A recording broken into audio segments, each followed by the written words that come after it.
नमस्कार, जय श्री कृष्णा। कथा संग्रह विजय लक्ष्मी चैनल में आप सबका स्वागत है। पिछले वीडियो में मैंने आपको नल दमयंती कथा सुनाई, जिसमें स्वयंवर के प्रारंभ की कथा थी। अभी इस भाग में नल दमयंती का स्वयंवर का भाग सुनिए।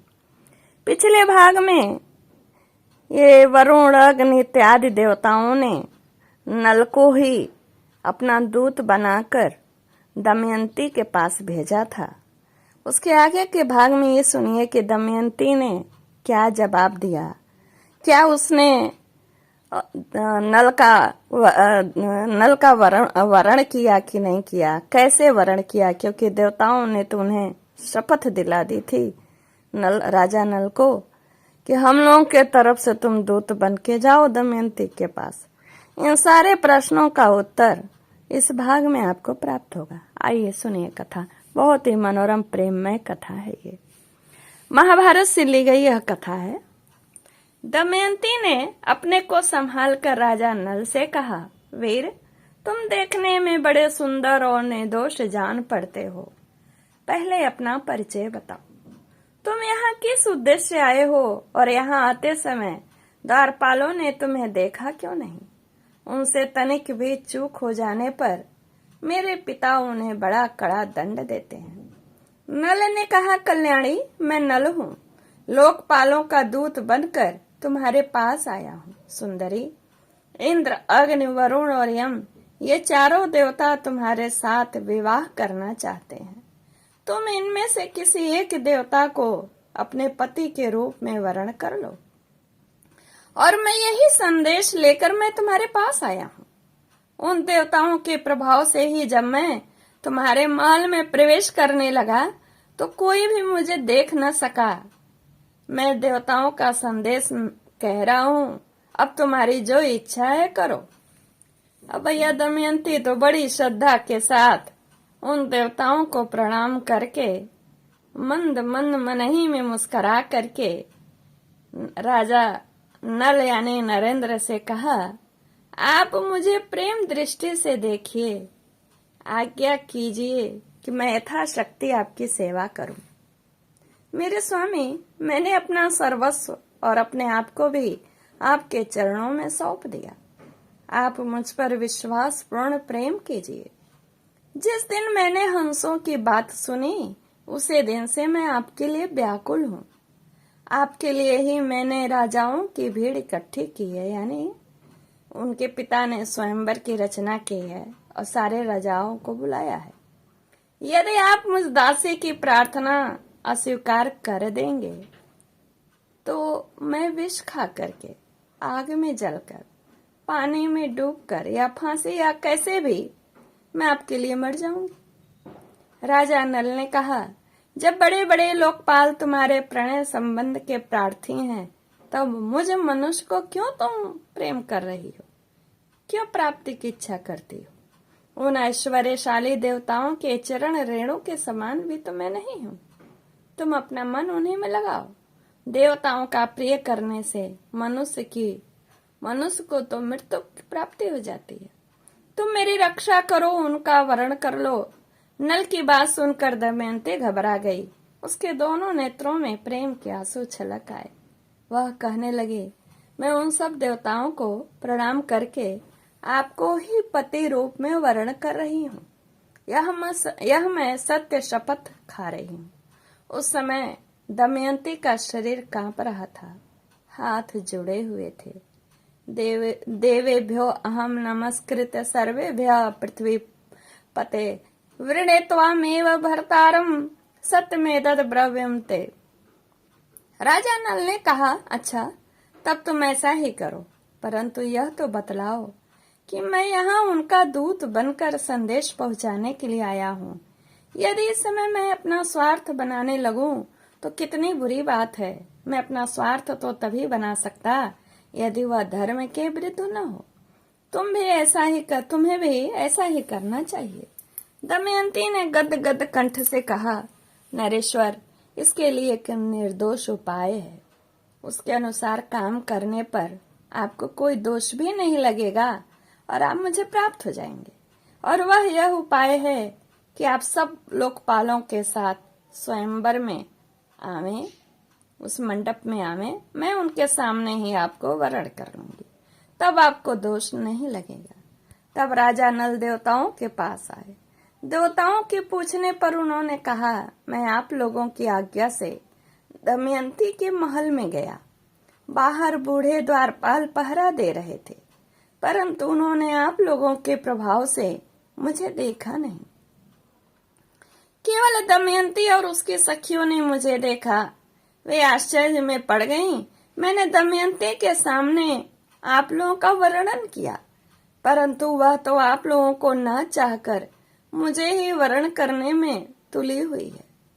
उसने कहा है कि सब देवता आपके साथ स्वयंवर में आए और मैं उनके ही सामने आपको वर्ण करूंगी, इसमें आपको दोष नहीं लगेगा। मैंने आप लोगों के सामने सब बातें कह दी, अब आगे आप लोग समझिए। तेषाम हम सनिंधो त्वाम वरिष्यामि निषद एवं तव महाबाहो दोषो न भवतेति। राजा भीम ने शुभ मुहूर्त में स्वयंवर का समय रखा और लोगों को बुलावा भेजा। सब राजा अपने अपने निवास स्थान से आकर स्वयं मंडप में स्थान बैठने लगे। पूरी सभा राजाओं से भर गई। जब सब लोगों के सामने आसन पर बैठ गए, तब सुंदरी दमयंती अपने अंग कांति से राजाओं के मन और नेत्रों को अपनी ओर आकर्षित करती हुई रंग मंडप में आई। राजाओं का परिचय दिया जाने लगा और दमयंती एक एक को देखकर आगे बढ़ने लगी। आगे एक ही स्थान पर उसने एक बड़ा ही आश्चर्यजनक घटना देखी कि नल के समान आकार और वेशभूषा के 5 राजा इकट्ठे ही बैठे हुए थे। दमयंती को संदेह हो गया, वह राजा नल को नहीं पहचान सकी। वह जिसकी ओर देखती वह नल जान पड़ता। इसलिए विचार करने लगी कि मैं देवताओं को कैसे पहचानूं और ये राजा नल हैं, यह कैसे जानूं। उसे बड़ा दुख हुआ।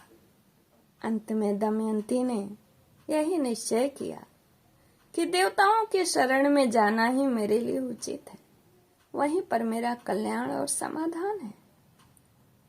हाथ जोड़कर प्रणाम पूर्वक स्तुति करने लगे। कहने लगे, देवताओं, हे पूजनीय, हे आदरणीय, हंसों के मुंह से नल का वर्णन सुनकर मैंने तुम्हें पति रूप में वर्ण कर लिया है। मैं मन से और वाणी से नल के अतिरिक्त और किसी को नहीं चाहती। देवताओं ने निषधेश्वर नल को ही मेरा पति बना दिया है, तथा मैंने नल की आराधना के लिए ही यह व्रत प्रारंभ किया है। मेरे इस सत्य शपथ के बल पर देवता लोग मुझे उन्हीं को दिखला दें, राजा नल को दिखला दें। ऐश्वर्यशाली लोकपालो, आप लोग अपना रूप प्रकट कर दें, जिससे मैं पुण्य श्लोक नरपति नल को पहचान लूं। देवताओं ने दमयंती का यह जो आर्त विलाप था सुना। उसके दृढ़ निश्चय, सच्चे प्रेम, आत्मशुद्धि, बुद्धि, भक्ति और नल परायणता को देखकर उन्होंने उसे ऐसी शक्ति दे दी जिससे वह देवता और मनुष्य का भेद समझ सके। दमयंती ने देखा कि देवताओं के शरीर पर पसीना नहीं है, पलकें गिरती नहीं है, उनके गले में पड़ी पुष्पमाला कुम्हलाई नहीं है, शरीर पर मैल नहीं है, वे सिंहासन पर स्थित हैं, पर उनके पैर धरती को नहीं छूते हैं, उनकी परिछाई नहीं पड़ती है।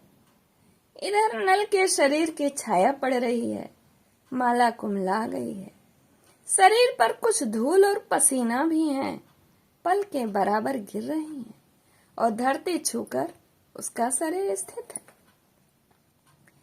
दमयंती ने इन लक्षणों से देवताओं और पुण्य श्लोक नल को पहचान लिया। फिर धर्म के अनुसार नल को वर्ण कर लिया और दमयंती कुछ सकुचा कर घूंघट काढ़ ली और नल के गले में वरमाला डाल दी। देवता और महर्षि साधु साधु कहने लगे, और राजाओं में तो हाहाकार मच गया। राजा नल ने आनंद से विभोर होकर दमयंती का अभिनंदन किया। उन्होंने कहा, कल्याणी, तुमने देवताओं के सामने रहने पर भी उन्हें वर्ण न कर मुझे वर्ण किया, इसलिए तुम मुझको प्रेम परायण पति ही समझना। मैं सारी बातें तुम्हारी मानूंगा। जब तक मेरे शरीर में प्राण रहेंगे तब तक मैं तुमसे प्रेम करूंगा। यह मैं तुमसे शपथ पूर्वक सत्य कहता हूं। दोनों ने प्रेम से एक दूसरे का अभिनंदन करके इंद्र आदि देवताओं की शरण ग्रहण की। देवता लोग भी बहुत प्रसन्न हुए। उन्होंने नल को 8 वर दिया। इंद्र ने कहा, नल, तुम्हें यज्ञ में मेरा दर्शन होगा और उत्तम गति मिलेगी। अग्नि ने कहा, जहां तुम मेरा स्मरण करोगे वहीं मैं प्रकट हो जाऊंगा और मेरे ही समान प्रकाशमय लोक तुम्हें प्राप्त होगा। यमराज ने कहा, तुम्हारी बनाई हुई रसोई बहुत मीठी होगी, तुम अपने धर्म में दृढ़ रहोगे। वरुण ने कहा, जहां तुम चाहोगे वहीं जल प्रकट हो जाएगा। तुम्हारी माला उत्तम गंध से परिपूर्ण रहेगी। इस प्रकार 2-2 वर देकर सब देवता अपने अपने लोक को चले गए। निमंत्रित राजा लोग भी विदा हो गए। भीम ने प्रसन्न होकर दमयंती का नल के साथ विधि पूर्वक विवाह कर दिया। राजा नल कुछ दिनों तक विदर्भ देश की राजधानी कुंडनीपुर में रहे। तदंतर भीम की अनुमति प्राप्त करके वे पत्नी दमयंती के साथ अपनी राजधानी में लौट आए। राजा नल अपनी राजधानी में धर्म के अनुसार प्रजा का पालन करने लगे। सचमुच उनके द्वारा राजा नल सार्थक हो गया। नाम जो था राजा नल का सार्थक हो गया। इतना अच्छे से राज्य करने लगे। उन्होंने अश्वमेध आदि बहुत से यज्ञ किए। समय आने पर दमयंती के गर्भ से इंद्रसेन नाम के पुत्र और इंद्रसेना नाम की कन्या का भी जन्म हुआ। इस तरह नल दमयंती स्वयंवर का प्रसंग और विवाह का पुत्र और पुत्री की प्राप्ति का जो वर्णन था यहीं पर पूर्ण होता है।